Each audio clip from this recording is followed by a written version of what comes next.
नमस्कार। कैसे हैं आप सब? कामना करते हैं कि आप खुश हो, स्वस्थ होंगे।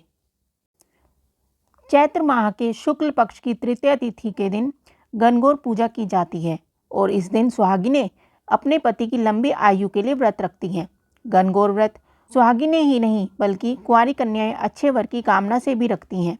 इस दिन भगवान शिव और माता गौरी की मिट्टी से प्रतिमा बनाकर उनका पूजन किया जाता है और फिर अगले दिन पूजा के बाद उनका विसर्जन किया जाता है। महिलाओं के लिए यह दिन बेहद ही खास और महत्वपूर्ण होता है। एक समय की बात है, भगवान शिव और देवी पार्वती नारद मुनि के साथ पृथ्वी पर घूमने आए। उस दिन संयोग से चैत्र मास की शुक्ल पक्ष की तृतीया तिथि थी। इस तिथि को गौरी तृतीया के नाम से भी जाना जाता है।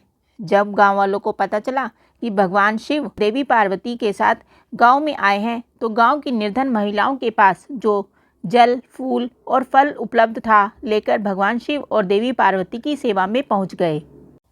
देवी पार्वती और भगवान शंकर उन निर्धन महिलाओं की सेवा और भक्ति भाव से आनंदित हुए। देवी पार्वती ने उस समय अपने हाथों में जल लेकर उन निर्धन महिलाओं पर सुहाग रस छिड़क दिया। देवी पार्वती ने निर्धन महिलाओं से कहा, तुम सभी का सुहाग अटल रहेगा। उन निर्धन महिलाओं के जाने के बाद उस गांव की धनी महिलाओं की टोली हाथों में विभिन्न प्रकार के पकवान सजाकर शिव पार्वती की सेवा में आ गई। देवी पार्वती की ओर देखकर भगवान शिव ने कहा कि तुमने तो सारा सुहाग रस निर्धन महिलाओं में बांट दिया है, अब इन्हें क्या दोगी? देवी पार्वती ने तब भगवान शंकर की ओर देखकर कहा कि उन निर्धन महिलाओं को मैंने ऊपरी सुहाग दिया है, इन धनी महिलाओं को मैं अपने समान सौभाग्य का आशीर्वाद दूंगी।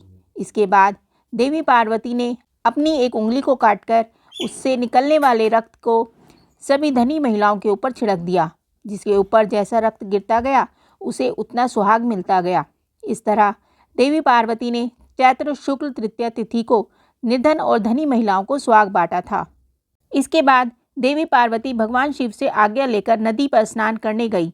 स्नान के बाद देवी पार्वती ने बालू के ढेर से एक शिवलिंग तैयार किया और उसकी पूजा की। पूजा के बाद देवी पार्वती ने शिवलिंग की प्रदक्षिणा की।